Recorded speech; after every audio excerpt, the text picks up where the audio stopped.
ایک ایسے شخص کی سچی آپ بیتی جو پیدائش سے اب تک اولیاء جنات کی سرپرستی میں ہیں، اس کے دن رات جنات کے ساتھ گزر رہے ہیں۔ قارئین کے اسرار پر سچے حیرت انگیز دلچسپ انکشافات قسط وار یوٹیوب چینل حدود میسیج پر شائع ہو رہے ہیں، لیکن اس پر اسرار دنیا کو سمجھنے کے لیے بڑا حوصلہ اور حلم چاہیے۔ جن دوستوں نے ابھی تک ہمارے یوٹیوب چینل حدود میسیج کو سبسکرائب نہیں کیا، وہ جلدی سے سبسکرائب کر لیں اور بیل آئیکن کو دبا دیں تاکہ مزید اچھی ویڈیوز آپ تک پہنچتی رہے۔ میں جب انہیں رخصت کرنے لگی تو اس کی بیوی مجھے بار بار گلے مل رہی تھی اور چوم رہی تھی اور چومتے چومتے اس کے ہونٹ ہل رہے تھے۔ میں نے اس کے ہلتے ہونٹوں کی وجہ پوچھی۔ اس نے اور تو کچھ وجہ نہ بتائی۔ وہ خاتون کہنے لگی کہ دراصل میں نے ایک فیصلہ کیا ہے جو کہ میں نے اپنی دادی سے سنا تھا کہ ہر وقت لوگوں کی خیر مانگتی ہوں، لوگوں کا بھلا مانگتی ہوں اور لوگوں کا سکھ مانگتی ہوں، اور یہ آج کی بات نہیں، یہ صالحہ سال کی بات ہے۔ مجھے کئی دفعہ میری اولاد نے بھی اور میری جاننے والی خواتین نے بھی مجھے کہا تو لوگوں کا سکھ مانگتی ہے، لوگوں کی خیر مانگتی ہے اور لوگوں کا بھلا مانگتی ہے، اور تیرا خود بھلا نہیں ہوتا اور تو روز بروز غربت اور تنگ دستی کی طرف بڑھتی چلی جا رہی ہے۔ لیکن میں کسی کی بات کو اپنے دل پر نہیں لیتی، اور میں دن بدن اپنی جہاں محنت مزدوری میاں بیوی مل کر کرتی وہاں میں ہر وقت سب کی خیر، سب کا بھلا اور سب کے لیے خیر و خیریت، برکت اور عافیت مانگتی۔ اب بھی جب آپ نے مجھ پر احسانات اور عنایات کی بارش کر دی تو میں نے دل ہی دل میں یہی کہا، یا اللہ تو لوگوں کی خیر کر دے، لوگوں پر رحم کر دے، لوگوں کا بھلا کر دے۔ اور میں سمجھتی ہوں کہ میری یہ دعا آج میرے کام آئی ہے کہ لوگوں کے لیے کانٹے بچھانے والوں کو آخر کار کانٹے ملتے ہیں، اور لوگوں کے لیے پھول بچھانے والے کو ایک وقت آتا ہے پھول ضرور ملتے ہیں۔ بس یہ ان پھولوں کا فائدہ ہے جو میں نے لوگوں کے لیے پھیلائے تھے۔ آج بھرے بازار میں ذلت اور رسوائی کا سامان، اور اللہ نے آپ جیسی نیک اور پاک باز سخی خاتون سے ملاقات کروا دی جس نے میرا شرم اور بھرم بھی رکھ لیا اور میرے مسائل کو حل بھی کر دیا۔ تیسرا واقعہ شہنشاہ ظفر کی چچی نے تیسرا واقعہ یہ سنایا۔ شہنشاہ ظفر کی چچی نے تیسرا واقعہ یہ سنایا، کہنے لگیں یہ اس دور کی بات ہے جب میں ابھی چھوٹی تھی، شاید 10-11 سال کی ہوں گی۔ مالداری، دولت، چیزیں، رزق، عنایات، عزت، آبرو، وقار، شان و شوکت کی ریل پیل تھی۔ ہمارا ہر لمحہ خوشحالی، دولت اور عزت سے گزر رہا تھا۔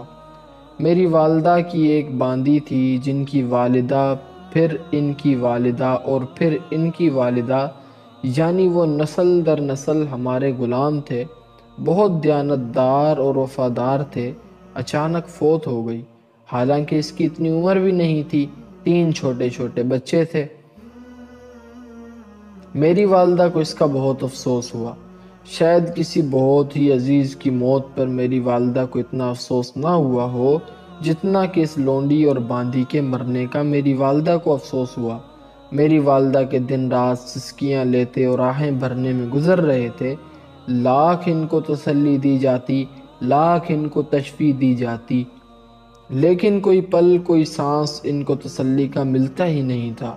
وہ ہر لمحہ اس لونڈی کو یاد کرتی، حالانکہ ان کی اور باندیاں اور لونڈیاں بھی تھیں، لیکن انہیں اس باندی اور لونڈی سے کچھ زیادہ ہی پیار تھا۔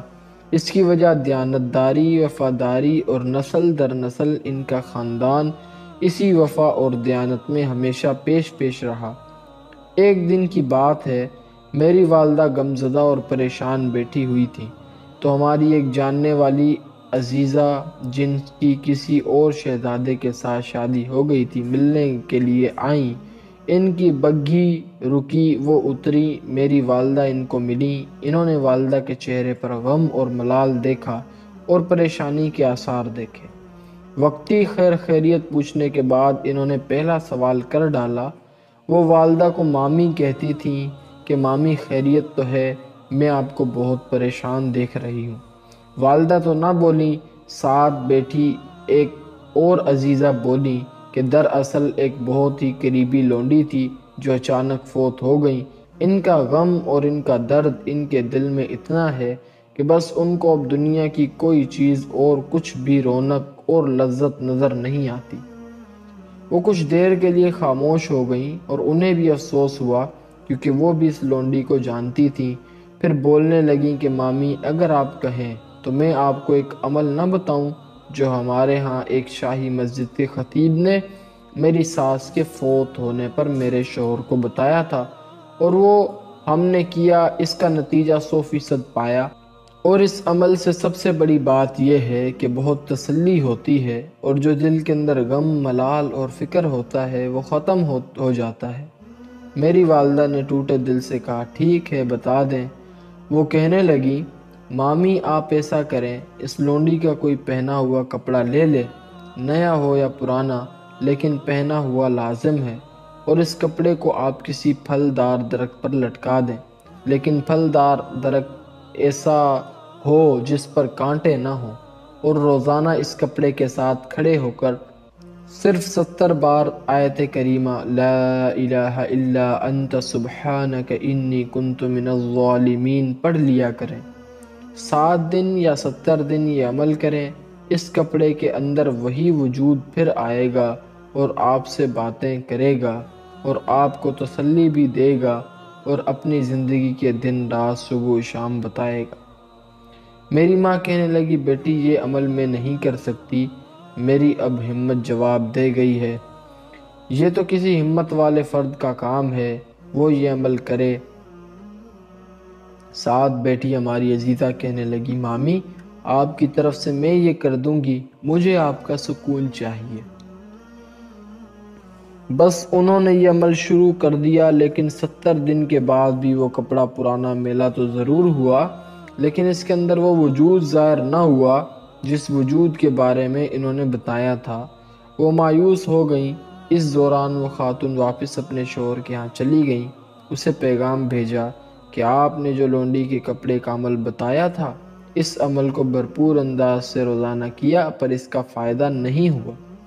اس نے افسوس کا اظہار کیا اور افسوس کا اظہار کر کے کہنے لگی کہ معلوم یہ ہوتا ہے کہ کسی گناہ کی پکڑ میں ہے یا کسی عذاب کی پکڑ میں ہے جس کی وجہ سے اس کو کسی چیز نے پکڑا ہوا ہے۔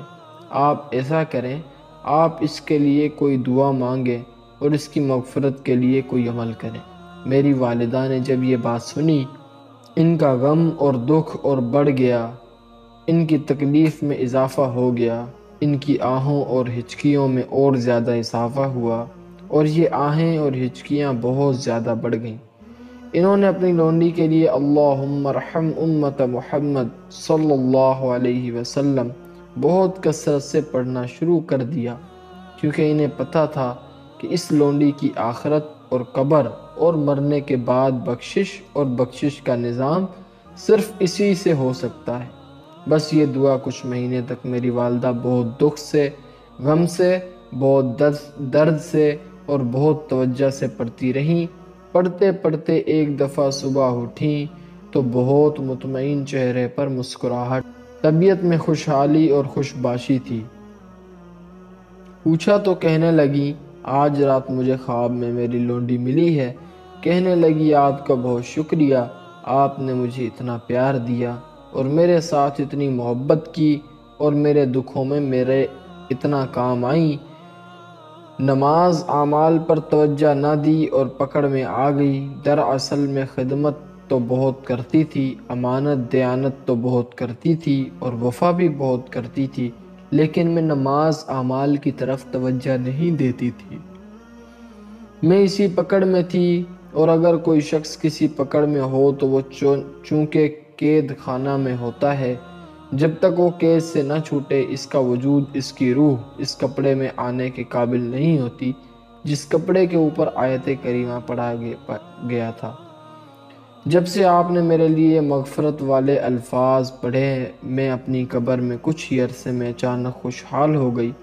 فرشتوں نے مجھے خوشخبری سنائی کہ آپ کے لیے خاص طور پر آپ کی مالکہ نے مغفرت کے اعمال کیے ہیں، مغفرت کے الفاظ پڑھے ہیں اور مغفرت مانگی ہے۔ بس یہ مانگی ہوئی مغفرت اور ان کے الفاظ کی طاقت اور تاثیر ہے کہ میں آپ کے خواب میں آ گئی ہوں۔ میری قید چھوٹ گئی ہے اور مجھے رہائی مل گئی ہے۔ اب میں مطمئن ہوں۔ بس آپ سے ایک اتنی سی درخواست ہے کہ آپ کبھی بھی مجھے مغفرت اور رحمت کے بولوں میں نہیں بھولیں گی۔